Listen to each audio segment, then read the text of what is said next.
Good morning, my dear students. You welcome back in your online English classes. Students, the explanation is going on of the Merchant poem. Its writer is Rabindranath Tagore. Yesterday I explained some paragraph and today it will be completed. Today I will complete the whole lesson. As you read yesterday that the speaker of this poem is talking to his mother and saying that Ma, what do you want? Because I want to go because my boat is ready to landing and I have to go. So you tell me, what do you want? Do you want a heaps of gold? So I will take a heaps of gold for you, and I will take also the champa flower which was gathered in the way. I will take the 100 basket champa flower for you. ये इतना जो है complete हुआ था. Now from here, mother do you want pearls big as the raindrops of autumn? माँ, क्या आप ये शरद ऋतु में वर्षा की बड़ी बड़ी बूंदों की तरह मोती चाहती हो? माँ, क्या तुम शरद ऋतु में वर्षा की बड़ी बूंदों की तरह मोती चाहती हो? I shall cross to the pearl island shore, क्योंकि मैं मोती के तट को पार करूँगा. मैं क्या करूँगा? आइसलैंड शोर मीन्स मोती के तट को. पर्ल आइसलैंड शोर मतलब मोती के तट, मतलब मोती का जो एक बहुत बड़ा टापू होगा जो तट भरा होगा मोतियों से, मैं इस तट को पार करूँगा.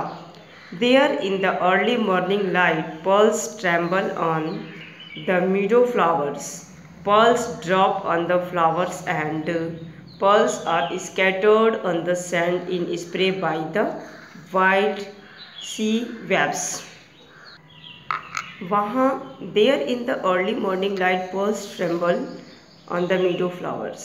वहाँ एकदम सुबह सुबह जो रोशनी आती है, उस रोशनी में जो मोतियाँ होती हैं वो जो फ्लावर्स पे जो द मीडो फ्लावर्स मीन्स होता है बेटा एक बहुत बड़ा मैदान जो घास फूस से भरा हुआ होता है, फूलों से भी भरा होता है. तो ऐसे घास फूस वाले फूलों वाले मैदान में वो बड़ी बड़ी मोतियाँ सुबह की रोशनी में चमकती रहती हैं, कांपती रहती हैं.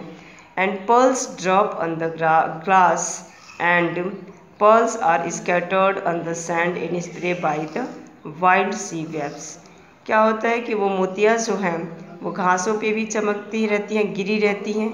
एंड पर्ल्स आर स्कैटर्ड, और वो मोतियाँ बिखरी होती हैं ऑन द सैंड, उस बालू पे भी वो मोतियाँ उस बालू पे भी बिखरी रहती हैं. In spray by the wild sea waves, जो समुद्र की लहरों के द्वारा फैली होती हैं, वहाँ पे वो मोतियाँ बालू में भी बिखरी होती हैं. Now from here student, my brother shall have a pair of horses with wings to fly among the clouds.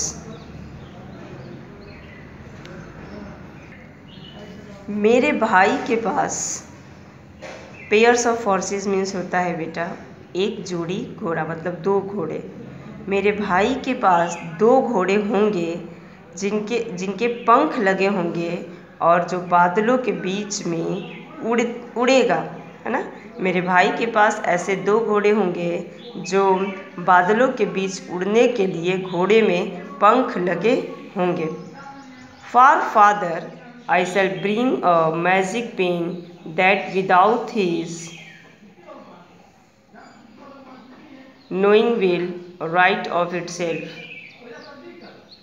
मैं पापा के लिए एक जादुई कलम लाऊंगा जो उनके बिना जाने ही वो खुद लिखने लगेगा. मीन्स मैं फादर के लिए एक ऐसा पेन लाऊंगा जो जादुई होगा और वो बिना जाने ही पापा के वो अपने आप खुद ही लिखने लगेगा. ऐसा इमेजिनेशन जो है एक मर्चेंट की बातों को इस लाइन में किया गया है. For you mother I must have the casket and jewels that cost 7 kings there kingdom.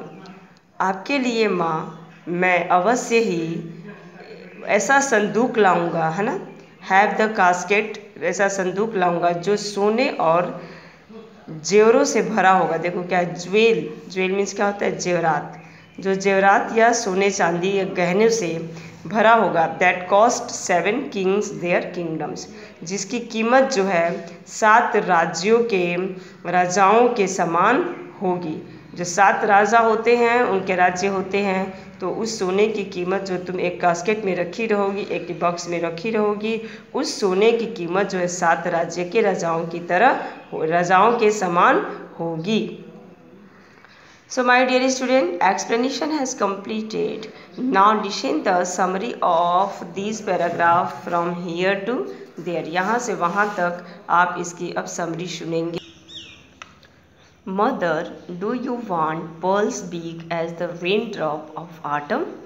I shall cross to Pearl Island shore.